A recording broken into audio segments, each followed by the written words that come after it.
Hola a todos, buenos días todavía. Gracias por la invitación, gracias a Jaime. Listo. Mi nombre es Alfonso Bustamante, soy empresario. Les voy a contar un poquito más mi vida rápidamente, pero primero quisiera saludar a la Universidad Nacional de San Marcos. Cada vez que yo vengo a San Marcos me quedo impresionado. San Marcos es un país entero, ¿no? Pero en chiquito. San Marcos es más antiguo que el Perú republicano. Bueno, como dije, gracias a Jaime y a la San Marcos por la invitación. Voy a contarles un poquito de mi vida. Yo soy arequipeño, como dije, soy empresario. Tuve el privilegio de tener una buena educación. Creo que la educación es el mayor ecualizador de la economía. No el único, como les voy a contar en un momento, pero sí el mayor. Me permitió, siempre tuve espíritu emprendedor. Comencé mi negocio identificando una carencia acá en el Perú en las bebidas gaseosas. En la época en que yo me gradué y comencé a trabajar, los insumos eran muy caros. El Perú había optado por una economía cerrada, ¿no? Y con eso no promovía la eficacia ni la eficiencia de los productos. Teníamos industrias protegidas. Las industrias protegidas lo que hacían era permitir tener mayores precios y no andar buscando la mayor eficiencia y competitividad. Sabíamos que no podía, había barreras a las importaciones. De hecho, los productos que yo comencé haciendo eran chapitas. Traté de hacerlas localmente acá, las chapitas de la gaseosa, localmente acá, y las planchas eran carísimas, los insumos eran muy caros, la electricidad era muy cara y además no era constante. Entonces busqué en la región, encontré que en Colombia tenía una industria muy eficiente, metalmecánica y así esto, y comencé a importar chapas de Colombia. Eso me llevó a después importar otros insumos y comencé a formar una empresa de distribución en el Perú. Éramos 3 personas. Eso me permitió colocar un pequeño capital que me ayudó a invitar a otras personas que me apoyen en las inversiones para desarrollar otras cosas. Nos metimos en negocios rarísimos. Hablé de electricidad hace un rato, nos metimos en electricidad, nos metimos después en agricultura. Tomamos lo que nos parecía increíble, ¿no? En su momento, dijimos, venía el gas de Camisea, dijimos, oye, ¿qué pasa si nosotros participamos, aunque sea un cachito de algo del proyecto? Y nos metimos a la transportadora de gas del Perú. Es una historia larga, pero la transportadora de gas del Perú es la que trae el gas natural que tenemos en la selva peruana, en la selva sur del Perú, hacia Lima en principio. Y ya es lo que ha permitido que el Perú sea muy competitivo en términos energéticos. Hoy día todos ustedes lo gozan, sepan o no, porque más de la mitad de la electricidad en el Perú se genera con gas natural barato, ¿no? Y hoy día en Lima Cálida Energía, ¿no? Que distribuye el gas natural a los hogares y a los comercios, ¿no? También es una fuente 5 o 6 más barato que el energético competitivo, que sería el gas propano, ¿no? O el gas licuado. Entonces, ahí entramos como la cola de león con una cosa muy chiquita. Fue una experiencia increíble para mí, asociada a empresas mucho más grandes, a hacer ese proyecto, el llevar el gas desde la selva hasta la costa peruana, La selva peruana es una selva, es el pulmón del mundo, ¿no? Y que con una biodiversidad increíble, entonces había que cuidar esto de manera especial. Luego había que cruzar los Andes. Los Andes es una cordillera joven. ¿Qué pasa con los Andes? Se mueven. Entonces, el trazo original no comprendía ese tipo de cosas y se andaba moviendo, se mueve la cordillera y con ella el tubo.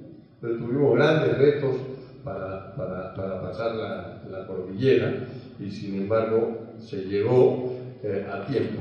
¿Qué pasó? Como era un consorcio de empresas, no solamente uno, y había un consorcio para la explotación del gas en la selva, otro consorcio para el transporte y un tercer consorcio para la distribución. Nosotros solo participábamos, como le dije, de una manera muy pequeñita en la tubería, ¿no? Que originalmente iba a costar una inversión de 700 millones de dólares y se iba a financiar supuestamente como Project Finance, como financiamiento de proyectos, el 70% del capital necesario. Pero nos comprometimos a poner ese 30% como acciones, inclusive los cálculos, podíamos participar con una 0 punto algo. Bueno, resulta que nunca se pudo financiar un centavo de ese proyecto. ¿Por qué? Porque los bancos exteriores de acá decían, oye, ¿qué pasa si el upstream, como se le llama al que explota el yacimiento, no cumple? ¿De dónde van a venir tus ingresos si no hay gas que transportar? ¿No? Y entonces esperen que termine el proyecto, que haya gas y recién le podemos prestar plata. Lo fregamos nosotros, pues la empresa se fregó. Y teníamos un convenio de aportar nuestra parte. Bueno, no les quiero contar la novela, fue dificilísimo, ¿no? Tuve que vender empresas, no me alcanzó, mi empresa distribuidora la vendí, la empresa eléctrica la vendí para cumplir con estas cosas. Y finalmente tuve que ir a negociar con los socios, a decirles, no me alcanza. No alcanza y no habíamos previsto eso. Nos castigaron de manera como se castiga al socio incumplidor, nos diluimos en la sociedad, pero felizmente encontraron un valor en el socio peruano, ¿no? Que lo podía ayudar. Yo fui 10 años vicepresidente de esa compañía, que fue un éxito, la vendí hace otros años, otro poco de años. Después de mucho tiempo, para invertir más en energía limpia y el desarrollo de la agricultura. Hoy, el grupo de empresas que yo dirijo es una empresa que tiene muchos accionistas, ¿no? Emplea a más de 12.000 personas, ¿no? Entonces eso me enorgullece. Hemos pasado por 1001 dificultades, muchas de las cuales está referida a la inseguridad en las normas, en las leyes, en la impredictibilidad de los procesos judiciales en el Perú. Lo que me lleva, como peruano y como empresario, a participar en los gremios empresariales, porque desde ahí se puede contribuir a fortalecer la institucionalidad en el Perú. He sido vicepresidente de la Sociedad Nacional de Minería, Petróleo y Energía y presidente del Comité de Energía. He sido presidente de Comex Perú, que fomenta el comercio, y actualmente soy presidente de la CONFIEP, que es el gremio de gremios empresariales, donde agrupamos a 23 gremios empresariales, ¿no? Y los representamos, ¿no? Que hoy representan más o menos el 75% de la economía y de la economía productiva y el 70% de los trabajadores formales del sector privado. Entonces es un gremio que tiene la capacidad de influir y de tratar de hacer cambios de verdad. Y les quiero comentar qué cambios estamos queriendo hacer. No sé quién tiene la... Bueno, ¿qué es lo que vemos como esto? Antes de hablar de estos indicadores, les quiero decir que en el Perú venimos, quizá me ayuda esto, ¿no?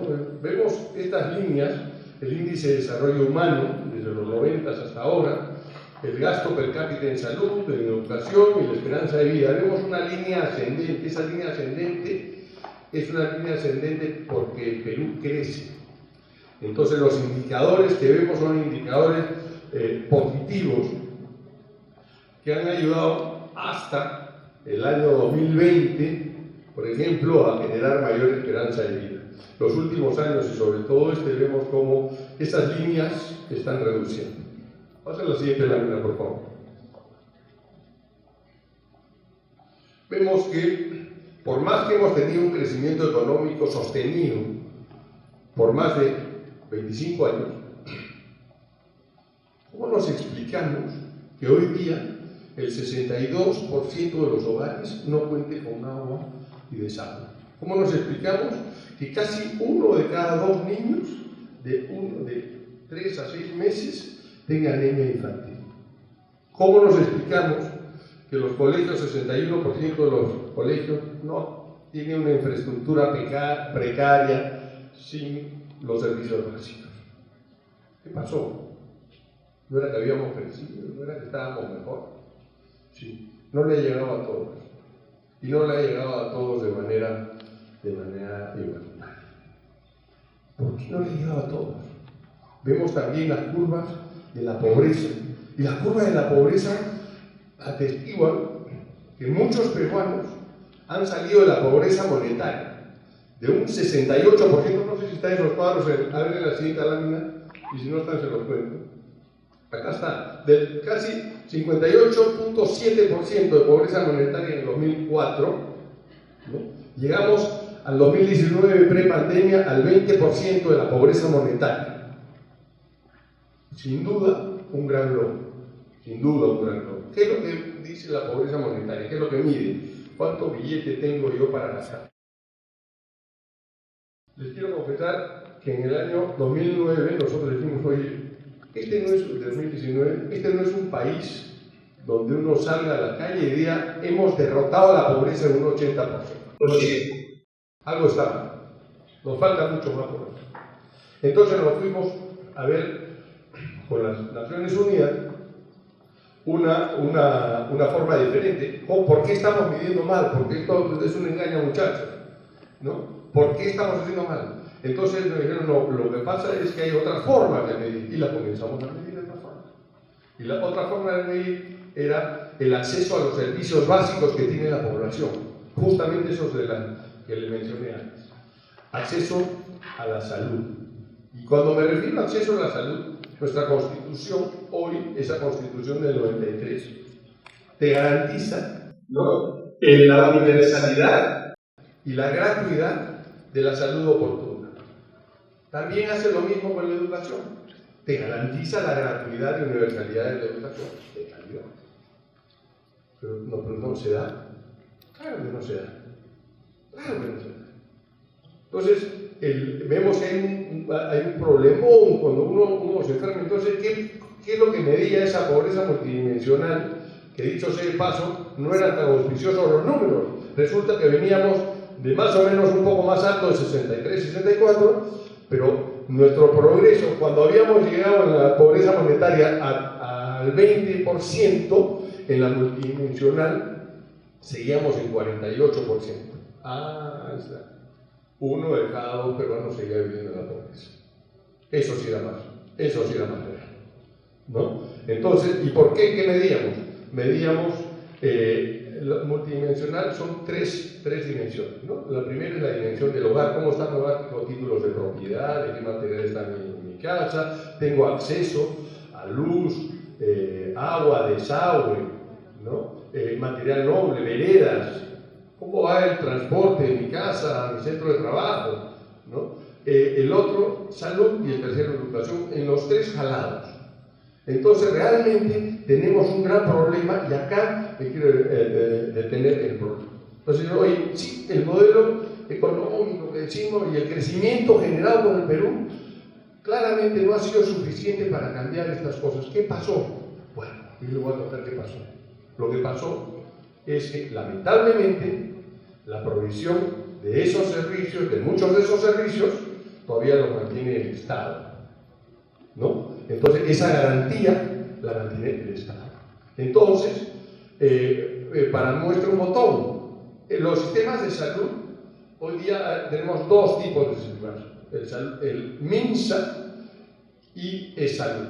El MINSA es para los que no tienen empleo, no tienen el empleo formal, o sea, no contribuyen, su empleador no contribuye a la planilla del Seguro Social, ¿no? Y ESalud, lo contrario, es solamente para los trabajadores cuyos empleadores contribuyen el 9% de las remuneraciones para esto. Entonces, como esto, vemos que el sistema de salud del Perú está en una crisis absoluta que redunda en que no podamos garantizar, no podamos ejecutar lo que está garantizado en la letra, ¿no? Entonces, si uno se enferma, o un hijo se enferma, o alguien en la familia se enferma, esa persona que teóricamente había salido de la pobreza monetaria, regresa a ella por la cantidad de dinero que tiene que gastar para poder realmente atenderse. Y vemos pues que hay muchos casos, ¿no? Pues, voy a hablar de salud y el MINSA es peor. Entonces, cada vez que tenemos un local nuevo o un hospital de salud, al frente están los consultorios. Entonces, el doctor te dice, oye, ¿sabes qué? Mira, acá lo que tienes que hacer es una radiografía, pero para sacar una radiografía vas a tener que hacer un trámite largo. Acá esto no va a pasar hasta dentro de 3 meses. O si quieres, te vas al frente a mi consultorio, o no dice al consultorio del frente, donde hay pues, estos te van a dar ahorita. Esta historia seguramente muchos la hemos vivido, ¿no? Resulta que el médico es el dueño, tiene comisiones, etc. Entonces, la corrupción mata. La corrupción en salud mata, ¿no? Y hay una absoluta indolencia en cuanto a esto. Desde Confier venimos desde el día 1 que puse en Confier, dijimos, nuestra prioridad es el ciudadano. Para que podamos seguir, para que la economía pueda seguir creciendo, necesitamos que le llegue a todos, y le llega a todos de diferentes formas, por lo menos la provisión de servicios, no solamente mayores ingresos que te da cuando estás empleado de manera formal, sino esa protección teórica que tienes al ser un empleado formal que se haga realidad, ¿no? Entonces, para eso nos fuimos al Congreso, trabajamos un proyecto de ley con un grupo de congresistas jóvenes, ¿no?, de diferentes bancadas, y se propuso hace 1 año y 2 meses un proyecto de ley que busca la gobernanza de salud. La gobernanza de salud no es la solución a todos los problemas de la salud en el Perú, pero es un inicio. Es un inicio porque, por lo menos, quienes están en la junta directiva den cuentas y sean responsables. Hoy día, ESalud tiene un presidente ejecutivo nombrado por el ministro de Trabajo. Ese señor aprueba los presupuestos, contrata a los gerentes, ¿no? Entonces, no hay consecuencias a este tema. Son decisiones políticas y no son decisiones de empresa. Y a mí me frustra, por supuesto, porque el 100% de los ingresos de salud proviene de la contribución de los empleadores y no es una contribución del Estado. La contribución del Estado a la salud viene solamente por la parte del Estado empleador, ¿ya?, que representa el 15-18% de la contribución de salud, y quiero decirle que es el principal moroso también. Entonces, siendo una institución netamente privada, porque proviene de los aportes de los empleadores en beneficio de sus trabajadores, es administrada por el Estado. Entonces, estamos tratando de cambiar esa norma, pero no sé por qué, ¿no? Como diría otro, la costra se defiende. No sé por qué esto no se puede cambiar. Sí es elemental. En el directorio de salud están representados empleadores, trabajadores y el Estado. Son 9 miembros, uno cada uno. ¿Por qué ellos juntos no pueden ser los que tomen la responsabilidad? ¿Y por qué al revés se nos hace creer que tenemos un directorio plural y absolutamente bien representado, cuando eso es falso? Porque si la representación no es equitativa y hay un señor que tiene todo el poder, entonces eso deja de serlo. Entonces ahí está parte de los problemas. ¿Qué pasa con el agua, la provisión de agua y desagüe? También, lamentablemente, hace un tiempo se hizo una regionalización pésimamente mal concebida y se le transfirió a las regiones, ¿no?, todos los poderes. Pero también les quiero contar cómo fue hecho y qué estamos haciendo para cambiar. Se había hecho el Plan Nacional de Descentralización, y en ese plan de descentralización se había invitado al Banco Mundial para que nos ayude para ver cómo se hacía, y se iba a hacer eso. Y de repente ese paso tenía 6 etapas. La primera era una etapa participativa donde se le preguntaba a las regiones: oye, ¿qué parte de tus responsabilidades las quieres asumir tú y qué parte las seguirá asumiendo el Estado? Esa etapa importante. Luego de que se tuviera culminada esa etapa, venía una etapa de generar capacidades, ¿no? Vamos a generar capacidades. Entonces se capacitaban las regiones en lo que se iba a transferir. Después se certificaban esas capacidades, y una vez que estaban certificadas las capacidades, recién se transferían las obligaciones y los derechos, dependiendo de cómo se tome, y los recursos económicos. Pero vino un señor que prometió la regionalización, otra vez un político, y dijo: vamos a hacer los 4 suyos y todos, y al día siguiente inobservó las 5 etapas. Y dijo: no, le transferimos así a la bruta. Como consecuencia de eso, los gobiernos regionales y los gobiernos provinciales y distritales, que son quienes tienen a su cargo la salud, el saneamiento, veredas, infraestructura. Quiero decirles que el 70% del presupuesto nacional de infraestructura no la tiene el gobierno central, la tienen los gobiernos regionales. Y de ese 70%, el 60% de eso, o sea, la mayor parte de eso, lo tienen los gobiernos provinciales, sin ninguna capacitación, sin ninguna capacidad de gestión. Encima, se contrapone a ello la ley de contrataciones del Estado. Entonces, a la municipalidad de Chupaca se le dice: oye, mira, tú tienes que cumplir con esta ley de contrataciones del Estado, ¿no? Y vas a tener la municipalidad tiene 10 empleados, ¿no? Y tienen que ver un edificio infranqueable, ¿no?, para poder hacer una provisión digna de salud. Se le transfieren los recursos, pero se les pone un fideicomiso. Solamente te puedo dar esa plata una vez que hayas cumplido con esta recatafila de cosas. Imposible. Entonces démonos cuenta por qué tenemos una pobreza multinacional. Pasemos a la siguiente lámina, por favor. ¿Por qué tenemos una pobreza multinacional tan alta? 50%, no 20 o 30. Y esa lamentablemente ha subido, porque lo que hemos visto esta semana, donde salieron las cifras del INEGI, lamentablemente en los últimos 12 meses tenemos 600.000 nuevos pobres monetarios. O sea, la economía decrece, ¿no? La gente tiene menos billete.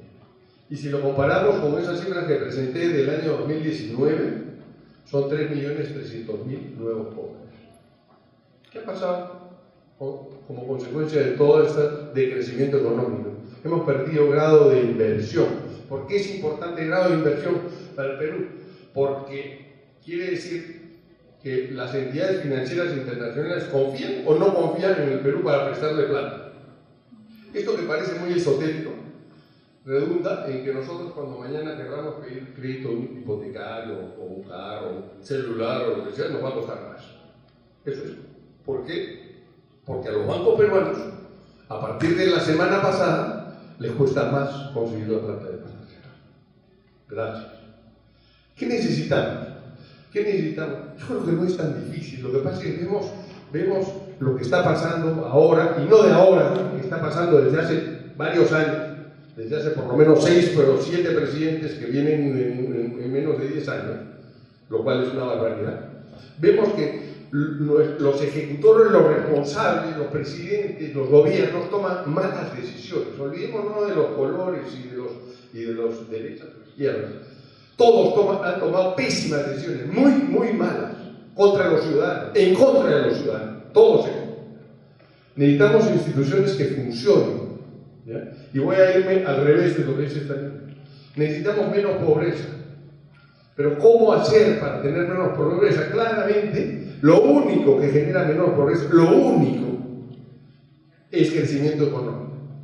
Si no tenemos crecimiento económico, no hay recursos que distribuir, no hay recursos, no hay empleo, no hay ni alivio de la pobreza monetaria, ni alivio, ni posibilidades de tener alivio de la pobreza multidimensional, o sea, de los servicios sociales que nos merecemos. ¿Pero qué necesitamos para que haya crecimiento económico? Inversión, y la inversión es inversión privada. Quiero decirles que el Estado no tiene plata. La única plata, el único recurso que tiene el Estado es lo que le transfiere el sector privado y las personas para que lo administren. ¿Y cómo lo viene haciendo? Pésimo, pésimo. Hemos crecido desde los 90 hasta ahora, no, qué pena que no traje esa lámina, pero hemos crecido 50 y tantas veces desde 1990. La economía ha crecido 50 y tantas veces. Yo creo que la economía de nosotros no ha mejorado 50 y tantas veces. Pero la economía del Estado, del gobierno, creció 7 veces más que el crecimiento económico del Perú. 7 veces más. No más pobres en un país rico, verdad, verdad. Pero ¿cómo? Hoy día tenemos recursos, pero no los podemos administrar porque tomamos malas decisiones. Nuestros gobernantes toman pésimas decisiones. Entonces, ¿cómo atraemos inversión privada? Lo que está en el número 1, generemos confianza. ¿Cómo se genera confianza? Con instituciones que funcionen. Este círculo tiene que ser un círculo virtuoso, y lamentablemente lo que estamos viendo en los últimos años es que el círculo es vicioso. Las instituciones han dejado de funcionar o han empeorado su financiamiento. La confianza está en el nivel más bajo, lo que generó que la inversión privada del año pasado caiga hasta en 7%. Hasta en 7% cayó la inversión privada. Y cuando hablo de inversión privada en economía, inversión privada es cuando tú te compras un televisor, eso también es inversión privada, ¿no? Entonces, esa inversión cayó, la confianza cayó, ¿no? La gente decidió no invertir, no mover la rueda de la economía. Por supuesto, las grandes y pequeñas y medianas empresas hicieron lo mismo. Cae la inversión privada, el crecimiento económico, por primera vez en 26 años, exceptuando la pandemia, el crecimiento económico fue negativo. Y como consecuencia, la semana pasada ya vimos en cifras la consecuencia. Gracias, 600.000 nuevos pobres en el Perú. La siguiente lámina, por favor. Ya somos casi 10 millones en el Perú los pobres. ¿Qué pasa cuando no crecemos esto, ¿no? Menos ingresos para la población, menor producción, menos puestos de trabajo, más pobreza. El siguiente, por favor. Otra vez, entonces, coloquemos a las personas al centro de la agenda nacional. Ese es nuestro grito constante. La siguiente, por favor. ¿Qué estamos haciendo desde nosotros? A ver, yo sé, quiero decir, no sé cómo, si conocen o no a la CONFIEP, pero cuando yo entré, vi las cifras de popularidad de Confiepi eran tan malas como las del gobierno. ¿Qué ha pasado? Entonces, claro, la imagen de la Confiepi es estos señores egoístas, que no les interesa el Perú, que solo les interesa ganar plata, ¿no? Que solo quieren el crecimiento y quieren pagar menos a las personas y no quieren la estabilidad de los puestos de trabajo ni nada. Bueno, les quiero decir que eso es absolutamente errado. El binomio trabajador-empresa es fundamental. Sin trabajador no hay empresa y sin empresa no hay trabajador y sin ambos no hay crecimiento económico, ¿no? Entonces, realmente lo que tenemos es en este país, lamentablemente en nuestro querido Perú, tenemos el 85% del empleo es informal. ¿Cuál es la diferencia entre el empleo formal y el informal? Según las estadísticas, el ingreso es 60% menor en promedio. O sea, cuando hablamos del sueldo mínimo, estamos hablando del sueldo mínimo para ese 15% de suertudos que están en el lado formal. Pero en realidad tenemos que ir con más profundidad. Ayer, contaba hace un ratito, ayer tuve una reunión que me gustó muchísimo con una consultora muy grande que se llama McKinsey. Vino un profesor americano de la Universidad de Chicago, que es escritor de un bestseller que se llama Why Nations Fail, ¿por qué fracasan las naciones? Y le voy a dejar esto que para mí también es nuevo, ¿ya? ¿Por qué fracasan las naciones? Porque pensemos que todos tenemos buena voluntad, que nuestros gobernantes tienen buena voluntad, y entonces diseñamos una situación idílica, una situación ideal. Las cosas deben ser así, deben ser formales, debemos cumplir con todas las normas, pero ¿qué resulta? Resulta, como en el caso que le dije a la municipalidad que tiene esta pared enorme, choca con una realidad. Esta situación que yo quiero, ideal, por ejemplo, ir a la OSD, que todos queremos que el Perú pase a la OSD, claro, pero vamos a chocar con una realidad cultural que va a colisionar. Entonces, una de las cosas que tenemos que hacer para no fracasar es entender más a la población, entender más la situación de los informales. Yo soy informal porque quiero, porque no me gusta pagar impuestos, o soy informal porque tengo una barrera muy grande hacia la formalidad, es muy complejo, tengo miles de barreras. Yo creo que esa es la respuesta, ¿no? Entonces tengo una tributación alta, ¿no? Compleja, ¿no? Y además esa tributación alta y compleja no me da nada. Yo no siento que me dé nada. ¿Por qué? No me da salud, no me da carretera, sigo demorándome 2 horas para llegar a mi centro de trabajo, ¿no? Tengo que cambiar 3 buses, en una carretera con unos caminos con huecos, ¿no?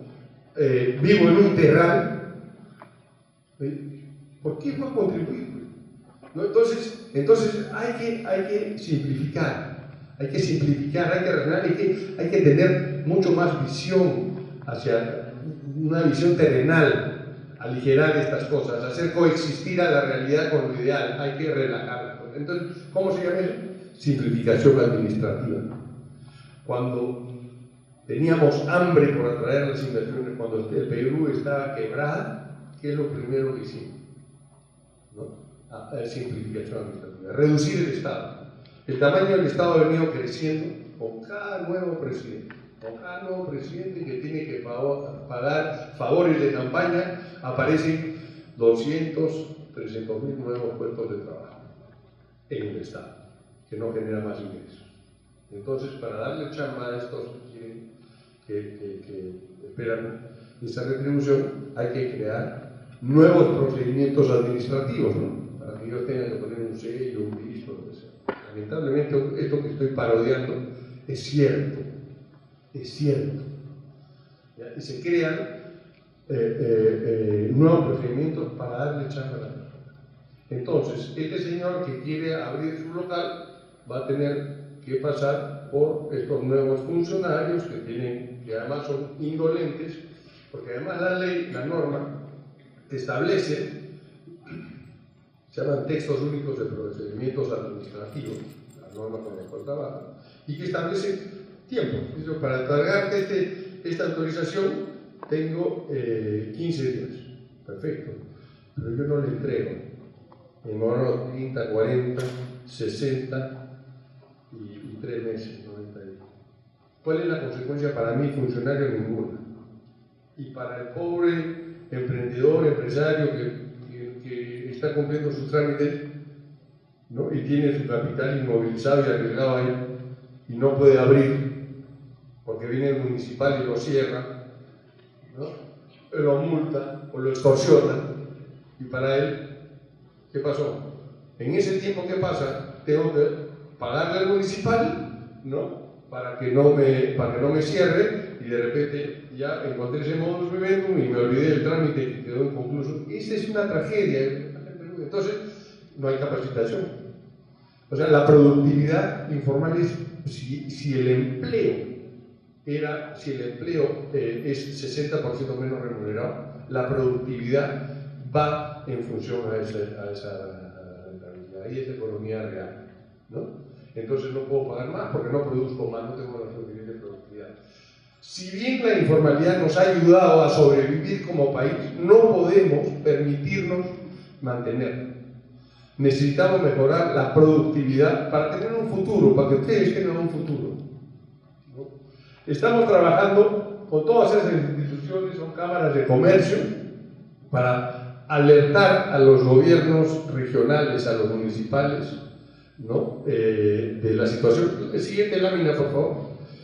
Y concretamente hacemos estos proyectos, ¿no? Identificando los proyectos que generen más valor, los proyectos de gobiernos regionales o municipales, que generen más valor para la población, y ayudamos conjuntamente con las cámaras de comercio a bajar esas barreras, ayudar a hacer el trámite. Por supuesto que, la siguiente lámina, las obras por impuestos. Las obras por impuestos son un mecanismo que encontramos. Esto que está acá atrás son los 21 consejos que le damos al Congreso para modificar el proceso de regionalización, ¿no? 21 consejos, y vamos de peregrinaje cada semana al Congreso para que ayude. Esto recogemos de los propios gobiernos regionales, provinciales y distritales. Y ¿por qué te cuesta tanto hacer esto? ¿No? Por eso, ¿no? Entonces vamos con propuestas de solución para ese tema. Adelante, la siguiente, por favor. Salud. Tenemos el pacto de salud, trabajamos con Proinversión, con los mecanismos de obras por impuestos que les conté, promoviéndonos para esto y haciendo lo que podemos. En educación también. El crimen organizado, sin duda, es lo que más nos duele hoy día. Seguramente todos, quienes de acá han sufrido algún atraco, alguien le han tirado el celular o algo. A mí, ¿no? ¿Quién ha sido víctima de extorsión? ¿No? Entonces muchos de acá, o sea, eso es algo que nos llega a todos. Si no nos ha llegado, lamentablemente nos va a llegar, ya sabemos, es como la lotería, ¿no? Entonces nos hemos unido gremios de empleadores con gremios de trabajadores para hacer frente a la indolencia sobre estas cosas. La primera es que fuimos todos juntos, pedimos una reunión a la Presidenta de la República, a la Presidente de la República, nos recibió como parte del Consejo de Ministros, y vimos unos ministros realmente preocupados por esta situación, y el ministro del Interior de ese momento, que no lo quiero mencionar por nombre, nos dijo: no, pero si Ecuador está peor, ¿no? Y los otros están peor, y hemos mejorado la moral de la policía en un 30%. ¿Qué cosa? Felizmente ese ministro salió a los 2 días, ¿no? He visto que el ministro del Interior ha renunciado hace unas horas, otra vez. Es una cartera muy difícil, pero es una cartera que necesitamos estabilidad y continuidad. No lo estamos logrando, y eso nos duele a todos. Hemos vuelto a enviar una carta, una reunión entre todos estos entre todos estos grupos a la presidenta y hemos salido a marchar juntos. Decíamos,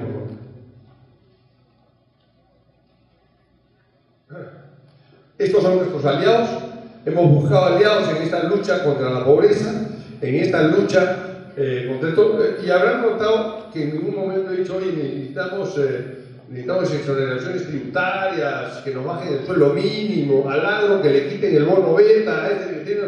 Nada, eso no está dentro de nuestra agenda. Esta es nuestra agenda. Esta es nuestra agenda.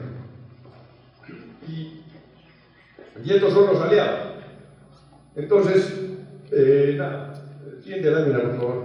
Eso, nuestro objetivo es poner a las personas al centro y combatir la pobreza. ¿Por qué le interesa a este grupo de señores ricos y egoístas combatir la pobreza? Porque realmente no somos ni ricos ni egoístas. Lo que nos interesa es que el Perú crezca. Lo que a mí me interesa personalmente y conmigo a la institución que represento, nos interesa que el Perú siga creciendo. La única forma de tener mejor vida para los peruanos es que el Perú crezca. Y si el Perú crezca, genera este círculo virtuoso que enseñé hace un rato, y con eso salimos todos, crecemos todos y podemos ser un país exitoso. Gracias.